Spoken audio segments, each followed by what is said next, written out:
ഒരു കഥ പറയട്ടെ. ഒരു 10-15 വർഷം മുമ്പത്തെയാണ്, ഞാൻ 7ാം ക്ലാസ്സിൽ പഠിക്കുമ്പോഴത്തെ കാര്യമാണേ. ഇപ്പൊ സോയാബീൻ എടുത്തപ്പോഴാണ് എനിക്ക് ഓർമ്മ വന്നത്, ആഹാ അങ്ങനെയാണ് ഈ കഥ തന്നെ പറയാന്ന്. ഇത് നമ്മൾ ഇടക്ക് ഫ്രണ്ട്സിന്റെ ഇടക്ക് പറഞ്ഞ് ചിരിക്കാറുണ്ട്. ഞാനും എൻ്റെ ബെസ്റ്റ് ഫ്രണ്ട് ആവുന്നേക്കാട്ടും മുമ്പ് 7ാം ക്ലാസ്സിൽ വെച്ച്. അപ്പൊ നമ്മൾ ഏകദേശം ഒരു അംഗനവാടി തൊട്ട് ഒരുമിച്ച് പഠിക്കുന്നവരാ. പക്ഷെ 7 നമ്മൾ അത്ര വലിയ ബെസ്റ്റ് ഫ്രണ്ട്സ് ഒന്നുമില്ല, ഒക്കെ ഫ്രണ്ട്സ് ആണ്. ആ ഒരു സെറ്റപ്പാണേ. അപ്പൊ എനിക്ക് ആ ടൈമിൽ വേറൊരാളാണ് ബെസ്റ്റ് ഫ്രണ്ട്. അപ്പം ഇപ്പോഴത്തെ എൻ്റെ ബെസ്റ്റ് ഫ്രണ്ടിനെ അവൾ അന്നേരം കണ്ടുകൂടാ, എന്നാലും എല്ലാവരും ഫ്രണ്ട്സാണ്.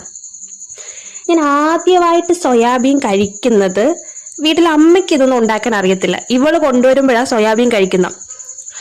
ഇവളുടെ അമ്മയുടെ ഫുഡ് ഒരു രക്ഷയില്ല, നല്ല ടേസ്റ്റാണ്. അപ്പം എനിക്ക് എൻ്റെ അമ്മേനെ പോലെ തന്നെയാണ്, ഞാൻ അമ്മയും തന്നെ പറയാം. അപ്പം അമ്മ ഇവൾക്ക് സോയാബീനൊക്കെ ഉണ്ടാക്കി കൊടുത്തു വിടും. അപ്പൊ നമ്മൾ ഇവളുടെ അടുത്തുനിന്ന് നമ്മളെല്ലാവരും ഷെയർ ചെയ്ത് ഒരുമിച്ച് ബെഞ്ചിരുന്നാണല്ലോ കഴിക്കുന്ന.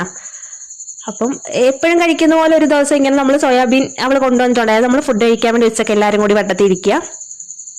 അപ്പോഴത്തേക്കും എല്ലാവരും അങ്ങോട്ടും ഇങ്ങോട്ടും കൈയിട്ട് വാരി എടുക്കുമല്ലോ. അതിനിടയ്ക്ക് ഇവളുടെ പാത്രത്തിൽ നിന്ന് ഞാനിങ്ങനെ സോയാബീൻ എടുത്ത്, എൻ്റെ ബെസ്റ്റ് ഫ്രണ്ട് ആയിരുന്ന ആള് ഇവളുടെ പാത്രത്തിൽ നിന്ന് കുറച്ച് കൂടുതൽ എന്തോ എടുത്ത്. ഇവൾക്ക് ഒന്നും കിട്ടിയില്ല. ഓൾറെഡി ആൾക്ക് മറ്റേ ആൾ അത്ര താല്പര്യം ഇല്ലാത്തയാണ്. ഇതുകൂടി കണ്ടപ്പോൾ ആൾക്ക് എന്തോ ആ ഒരു ഏജിന്റെ ദേഷ്യം വന്ന് പുള്ളിക്കാരി ഈ പാത്രമൊക്കെ ഇങ്ങോട്ട് വലിച്ച് മാറ്റിട്ട് എടുത്തോ, മുഴുവൻ എടുത്തോ, എനിക്കൊന്നും വേണമെന്നൊക്കെ പറഞ്ഞിട്ട് ഷൗട്ട് ചെയ്തിട്ട് ഇറങ്ങിപ്പോയേ. അപ്പൊ ഞാനോർത്ത് എന്താ ഇവിടെ നടന്നേ, ഇനി ഞാനെങ്ങാനും അതാവാൻ വഴിയില്ല. അതിന് പറഞ്ഞ് ഞങ്ങൾ ഇപ്പോഴും ഭയങ്കര ചിരിയാ. പക്ഷെ സോയാബീൻ ഒരു രക്ഷയില്ല കേട്ടോ. പിന്നെ പതിയെ പോകെ ഒരു 10ാം ക്ലാസ്സിലോട്ടൊക്കെ എത്തുന്നതിന് മുമ്പ് ഞാൻ ഇവളുമായി ഭയങ്കര ഫ്രണ്ട്സ്. അതിനിടയ്ക്ക് വേറൊരാളും കൂടി ഉണ്ടായിരുന്നു. പിന്നെ +1 +2 ഇവളാണ് എൻ്റെ ബെസ്റ്റ് ഫ്രണ്ട് എന്ന് ഞാൻ തിരിച്ചറിഞ്ഞു. ഇതുവരെയുള്ള ഫ്രണ്ട്സ് ഒന്നും ഫ്രണ്ട്സിന് അപ്പുറത്തേക്കൊന്നും എനിക്കില്ല, ഇവളാണ് എനിക്ക് ഏറ്റവും സ്പെഷ്യൽ എന്ന് ഞാൻ ആ ഒരു ടൈം പീരീഡിലാണ് തിരിച്ചറിഞ്ഞത്. ഈ സംഭവം നടക്കുന്ന ടൈം പീരീഡിൽ നമ്മൾ അത്ര ഒരു ഒക്കെ ഫ്രണ്ട്ഷിപ്പ് മാത്രമേ നമുക്കിടയിൽ ഉണ്ടായിരുന്നുള്ളൂ സത്യം പറഞ്ഞാൽ.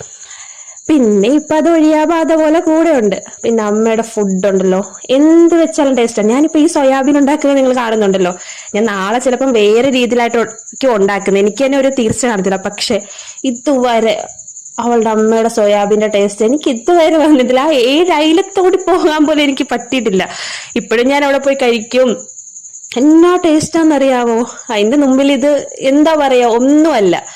അപ്പം സോയാബീൻ ഉണ്ടാക്കാൻ നേരത്ത് ഈ ഒരു സ്റ്റോറി എന്റെ മൈൻഡിലോട്ട് വന്നു. അപ്പൊ നിങ്ങളോട് കൂടി ജസ്റ്റ് ഒന്ന് ഷെയർ ചെയ്യാന്ന് ഓർത്തു. ഞങ്ങൾ ഇത് ഇടക്കിടക്ക് പറഞ്ഞ് ചിരിക്കാറുള്ള കാര്യമാണ്, ഞങ്ങൾക്കിത് തമാശയാണ് ഇപ്പം. അപ്പൊ അത്രയൊക്കെ ഉള്ളു ഗൈസ്. ബൈ. ചാനൽ ഇഷ്ടപ്പെടുവാണെങ്കിൽ ഒന്ന് സബ്സ്ക്രൈബ് ചെയ്ത് കൂടിയേക്കണേ. അപ്പം ബൈ.